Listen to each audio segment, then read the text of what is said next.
Getting ready for biliopancreatic diversion with duodenal switch surgery.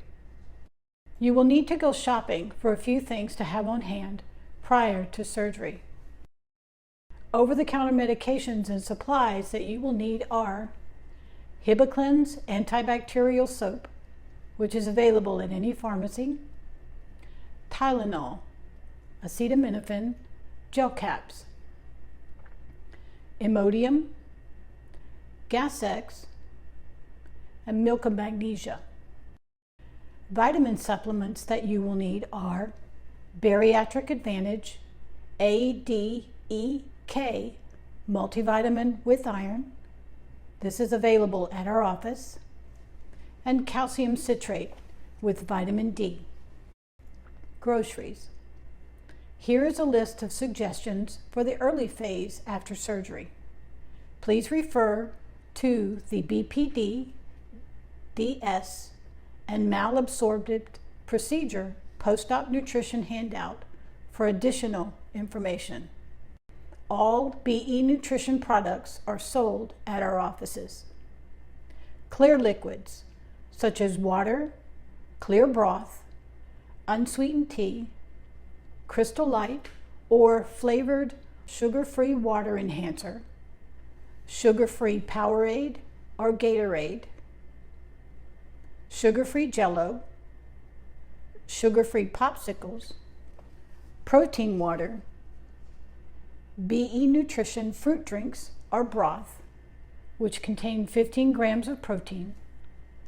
These may also be used for clear liquids on the day before surgery.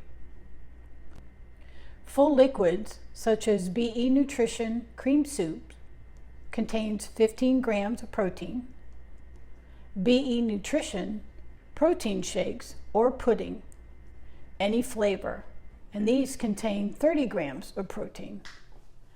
Unsweetened soy or almond milk, Fairlife skim milk, fat-free Jell-O pudding, low-fat Greek yogurt, the blended flavor, no fruit chunks, less than 100 calories.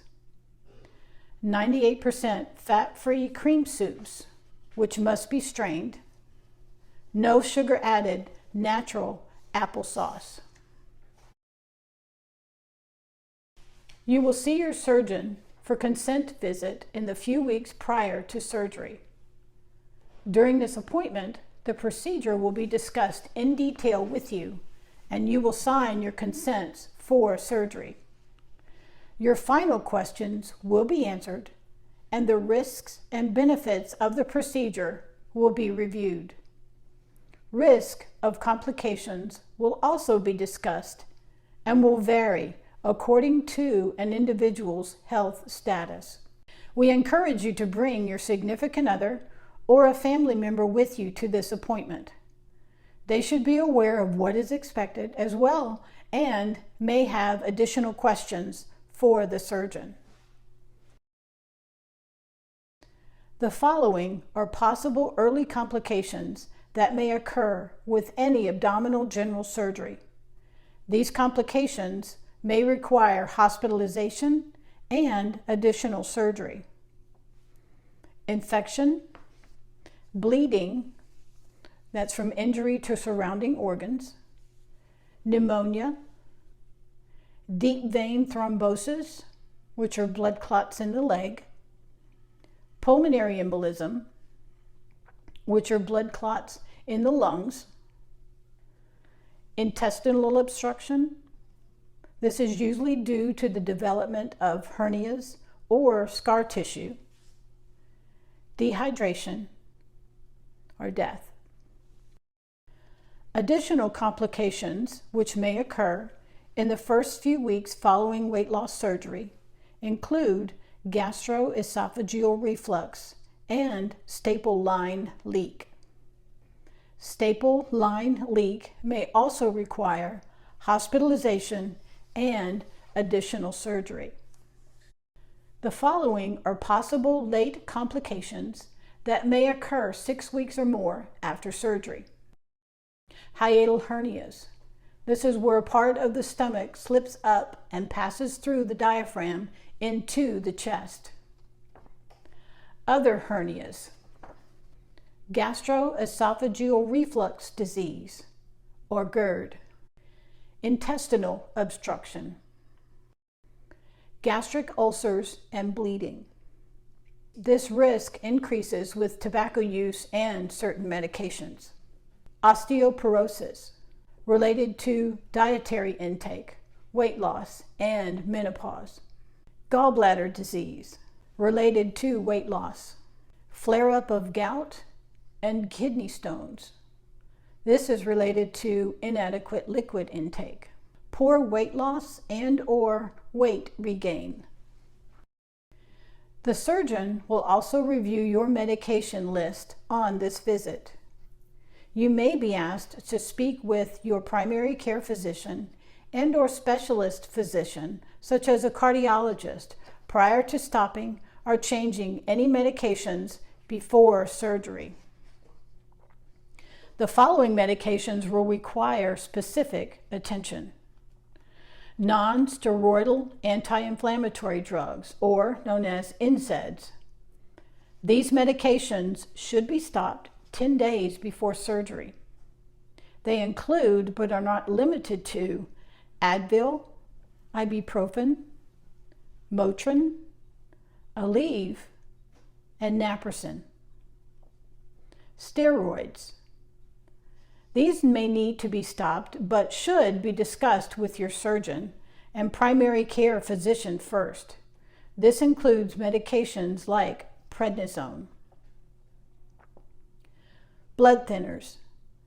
These medications should be stopped 1 week before surgery.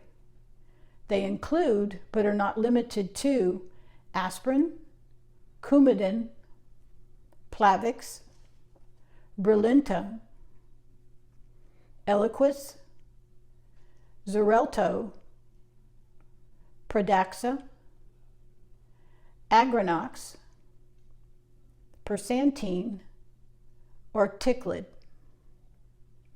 Vitamin E. Some vitamin E supplements can cause thinning of the blood and should be stopped 1 week before surgery. Hormones. Women taking oral contraceptives to prevent pregnancy or oral hormone supplements after menopause must stop them for 1 month before and after surgery. Women will need to use alternative forms of contraception to prevent pregnancies. Diet pills. These medications should be stopped 2 weeks prior to surgery. They include, but are not limited to, phentermine, Adipex, and Lumera. Other considerations that may be discussed on this visit include the following. If you have been diagnosed with obstructive sleep apnea, you must use your CPAP or BiPAP for at least 2 weeks prior to surgery. If you are still smoking, you must quit at least 2 weeks prior to surgery. Visit the BE Nutrition store while you are at the office and purchase required nutritional therapy products that you will need for your first few weeks after surgery. Following the consent appointment with your surgeon, the scheduling office will contact you to schedule your pre-op registration at the hospital, surgery date, and your first post-op appointment at our clinic. Factors such as your schedule, surgeon, and operating room availability will be considered. Thank you.